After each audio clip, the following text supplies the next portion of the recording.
வீட்டில் தெய்வீக சக்தி எப்பொழுதும் நிறைந்திருக்க இப்படி செய்து பாருங்க. நம்மை சுற்றி ஏதாவது ஒரு வகையில் நெகட்டிவ் எனர்ஜி எனப்படும் எதிர்மறை ஆற்றல் இருந்து கியாண்டுதான் இருக்கும். இது நம்முடைய வீட்டிற்குள்ளும் நமக்கே தெரியாமல் பரவிவிடுகிறது. இதனால் வீட்டில் அடிக்கடி சண்டை, ஏதாவது பிரச்சனை, வீண் செலவு, நிம்மதியின்றை, பேயான்ற பல பிரச்சனைகள் ஏற்படுவதுண்டு. இவற்றில் இருந்து விடுபட தெய்வீக சக்தி நம்முடைய வீட்டில் குடியேற வேண்டும், லட்சுமி கடாட்சம் நிறைய வேண்டும் என அனைவரும் விரும்புவது உண்டு. அப்படி நம்முடைய எப்பேயாதும் தெய்வீக சக்தி நிறைவதற்கு எளிய பரிகாரங்களை செய்தாலே பேயாதும். வீட்டில் தெய்வீக சக்தி நிறைந்திருக்க வேண்டும். நமக்கு எந்த கெட்ட விஷயங்களும் நடந்துவிடக்கூடாது. அதிகமாக நன்மைகள் நடக்க வேண்டும். வீட்டில் எந்த கஷ்டமும் ஏற்படக்கூடாது.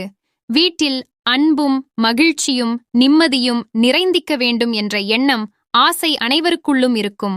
தினமும் வீட்டில் விளக்கேற்றி பூஜை செய்கிறேயாம், வழிபாடுகள் உள்ளிட்டவற்றை செய்கிறேயாம்.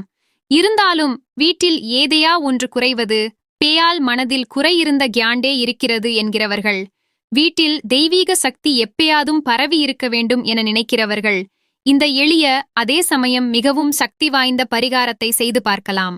வீட்டில் ஒரு பாத்திரம் அல்லது கிண்ணத்தில் பன்னீர் அல்லது சுத்தம் தண்ணீர் எடுத்துக் கேளுங்கள். பிறகு ஒரு கைப்பிடி அளவிற்கு மல்லிகை பூ எடுத்துக் கேளுங்கள். இது சுவாமிக்கு அர்ச்சனை செய்த பூவாகவும் இருக்கலாம்.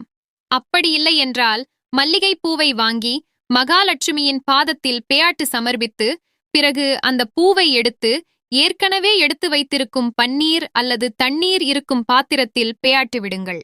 சிறிது திருநீரை எடுத்து மனதார கடவுளை வேண்டிக்காண்டு அதையும் அந்த தண்ணீருக்குள் பேயாட்டு விடுங்கள். அனைத்தையும் நன்றாக கலந்து அந்த தண்ணீருக்குள் கை வைத்து ஓம் குபேராய நமஹ மகாலட்சுமியே நமஹ என்ற மந்திரத்தை எத்தனை முறை முடியுமையா அத்தனை முறை சாளுங்கள். அதற்கு பிறகு ஒரு மாவிலையை எடுத்து அதில் அந்த தண்ணீரை எடுத்து வீடு முழுவதும் தெளிவித்து விடுங்கள். மல்லிகைப்பூவுடன் சேர்த்தே தெளிக்கலாம். ஆனால் அந்த மல்லிகைப்பூ காலில் மிதிப்படாதபடி பார்த்து கேளுங்கள். அதற்கு பிறகு மீண்டும் பூஜை அறைக்கு சென்று பூஜை செய்து வழிபடலாம். இவற்றை செய்து முடித்த சிறிது நேரத்திலேயே வீட்டில் பாசிட்டிவ் எனர்ஜி, தெய்வீக மனம் வீசுவதை உணர முடியும். இந்த பரிகாரத்தை தினமும் கூட செய்யலாம். முடியாதவர்கள் வாரத்திற்கு ஒரு முறை வெள்ளிக்கிழமையில் செய்யலாம். மாலை 5:30 மணி முதல் 6 மணிக்கு செய்வது சிறப்பு. ஞாயிற்றுக்கிழமை மாலை 4:30 மணி முதல் 6 மணி வரை ராகு காலம் என்பதால் அந்த நேரத்தை தவிர்த்துவிட்டு 6 மணிக்கு பிறகு செய்யலாம். இந்த பரிகாரத்தை ராகு காலம், யமகண்டம் தவிர்த்து மற்ற எந்த நாளிலும் எந்த நேரத்திலும் செய்யலாம். வீட்டில் மட்டுமின்றி வியாபாரம் மற்றும் தியாழில் செய்யும் இடங்களிலும் இதை செய்வது நல்ல பாசிட்டிவ் எனர்ஜியை உருவாகி லாபம் பெருக காரணமாக இருக்கும். வீடியோ உதவிகரமாக இருந்தா வீடியோவை லைக் பண்ணுங்க, ஷேர் பண்ணுங்க, கமெண்ட் பண்ணுங்க.